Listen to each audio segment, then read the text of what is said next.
अस्सलाम वालेकुम, मैं हूँ अफशीन आसिम और आप देख रहे हैं लुकमा फूड रेसिपीज़। आज बहुत ज़बरदस्त रेसिपी शेयर कर रही हूँ। जायकेदार देगी शोरबे वाला हम सालन बनाएंगे जो बनेगा बीफ में। ये बहुत ही मज़ेदार बीफ आलू गोश्त की रेसिपी है। बहुत ही मज़ेदार सालन बनने वाला है। आप खाएंगे तो खाते ही रह जाएंगे। इसे आप बनाइए दावतों में और सर्व कीजिए मज़ेदार नान और शीरमाल के साथ। बहुत ही डिलीशियस ये सालन बनकर तैयार होता है। बहुत ही मज़ेदार इसका शोरबा बना है।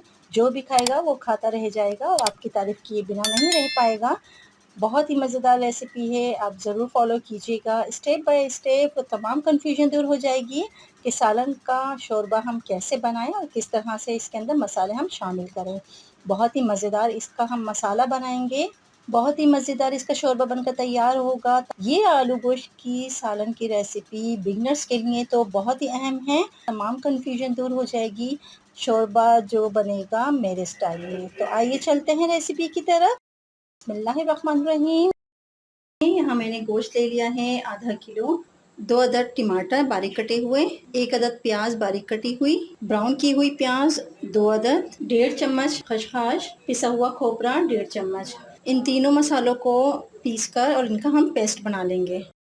पिसी हुई लाल मिर्च 1 टेबल स्पून, पिसा हुआ धनिया 1 टेबल स्पून, पिसी हुई हल्दी 1/4 टीस्पून, नमक 1 टेबल स्पून या हस्बे ज़रूरत। 2 अदद आलू ले लिए हैं मीडियम साइज़ के, इस तरह से मैंने इन्हें काट लिया है। कश्मीरी लाल मिर्च 1 टेबल स्पून, पिसा हुआ गरम मसाला या होममेड गरम मसाला है 1 टेबल स्पून, पिसा हुआ लहसुन अदरक 2 table spoon, cooking oil half cup से थोड़ा सा ज़्यादा है ये। इसमें ये वही ऑयल है जिसमें मैंने प्याज को ब्राउन किया था। कसूरी मेथी ले ली है 1.5 टेबल स्पून और कुछ हरा धनिया के पत्ते हैं जिसे हम लास्ट में गार्निश करेंगे।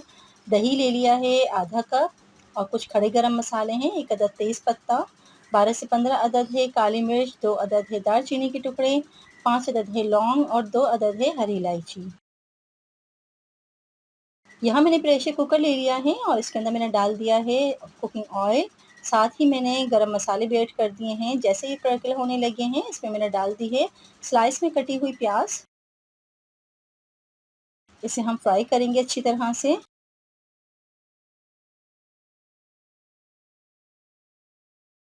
और ये देखिए बहुत ही ज़बरदस्त इसका कलर आ गया है, बहुत अच्छा सा गोल्डन कलर की ये हो गई है प्याज।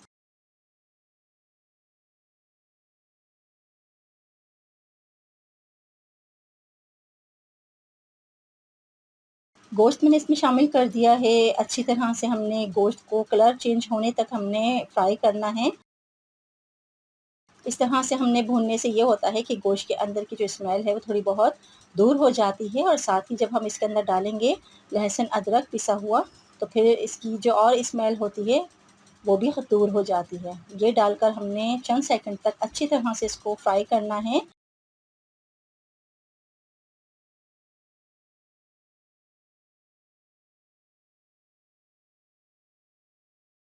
अब मैं इसमें डाल रही हूँ पिसी हुई हल्दी, धनिया पाउडर, पिसी हुई लाल मिर्च, कश्मीरी लाल मिर्च। ये तमाम ड्राई मसाले डालकर हमने अच्छी तरह से इसको भूनना है। इस तरह करने से ये होता है चंद सेकंड तक जब हम इसे भूनते हैं तो फिर तमाम मसालों का फ्लेवर आ जाता है।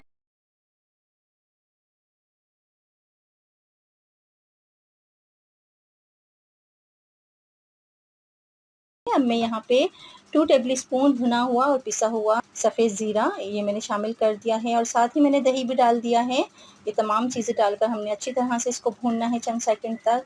स्टेप बाय स्टेप हमने इसकी भुनाई करनी है, तभी तो तमाम मसालों का फ्लेवर गोश्त के अंदर शामिल होगा, जिससे बनेगा बहुत ही मज़ेदार, बहुत ही जायकेदार आलू गोश्त का सालन। और ये देखिए यहाँ पे ये बहुत अच्छी तरह से कुक हो रहा है और ये हमने वक्फे-वक्फे से इसके अंदर ये देखिए इस तरह से भुनाई करनी है कि मसाले बहुत अच्छी तरह से इसमें भुन रहे हैं।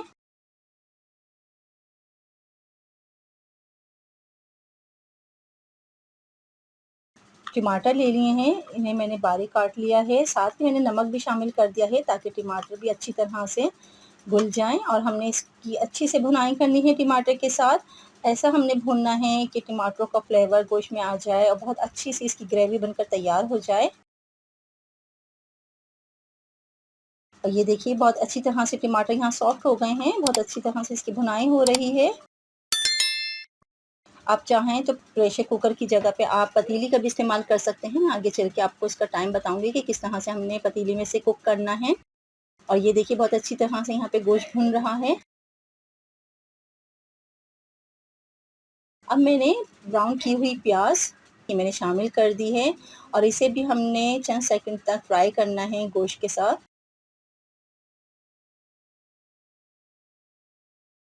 और ये देखिए बहुत अच्छी तरह से दही का भी पानी खुश्क हो गया है और यहाँ पे गोश्त का कच्चापन भी दूर हो गया है। बहुत अच्छी तरह से गोश्त यहाँ पे भुन रहा है। साथ ही मैंने शामिल कर दिए हैं आलू कटे हुए। आलू को भी गोश्त के साथ हमने चंद सेकंड तक भूनना है।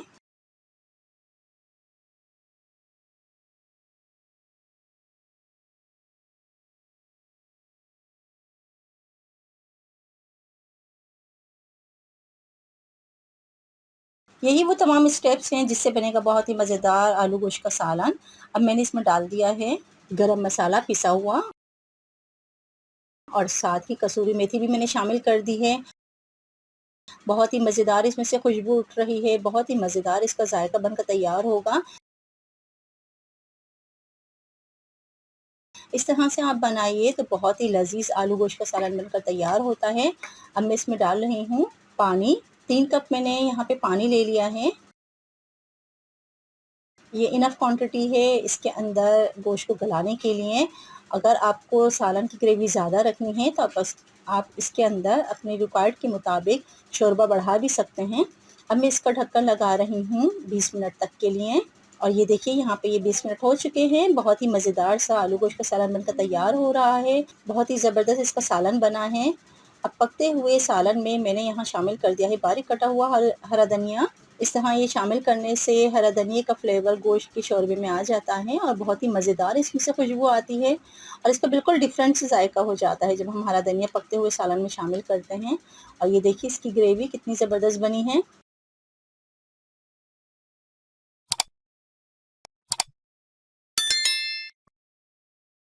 मैं आपको दिखा देती हूँ कि गोश्त भी बहुत अच्छी तरह से गल चुका है और इसकी ग्रेवी भी बनकर तैयार हो गई है। बहुत ही मज़ेदार, बहुत ही ज़बरदस्त इसका सालन बनकर तैयार हुआ है।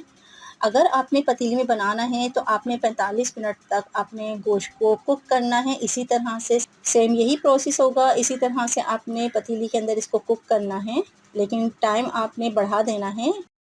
ये देखिए बहुत ही मज़ेदार, बहुत ही लज़ीज़, ज़ायक़े से भरपूर आलू गोश्त का सालन बनकर तैयार हो गया है।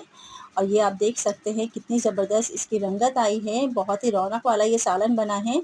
जब इसकी रौनक देखेंगे ना तो खुद ही भूख उठ जाती है और फिर रह नहीं पाते हैं कि हम इसको जल्दी से सर्व कर लें। और ये देखिए इसका सालन कितना लज़ीज़ बना है। चैनल पर नए हैं तो काइंडली चैनल को सब्सक्राइब कीजिए, बेल आइकन को ज़रूर क्लिक किया कीजिए ताकि नई आने वाली वीडियो सबसे पहले आप तक पहुंच सके। और ये आप देख सकते हैं बहुत ही मज़ेदार, बहुत ही लज़ीज़, ये ज़ायक़े से भरपूर। आप इस सालन को मटन में भी बना सकते हैं, चिकन में भी बना सकते हैं, लेकिन चिकन में जब आप बनाएंगे तो इसका कुकिंग टाइम थोड़ा कम हो जाता है। आलू गोश्त का सालन बनकर तैयार हो गया है। अब मैं इसको सर्व कर रही हूँ।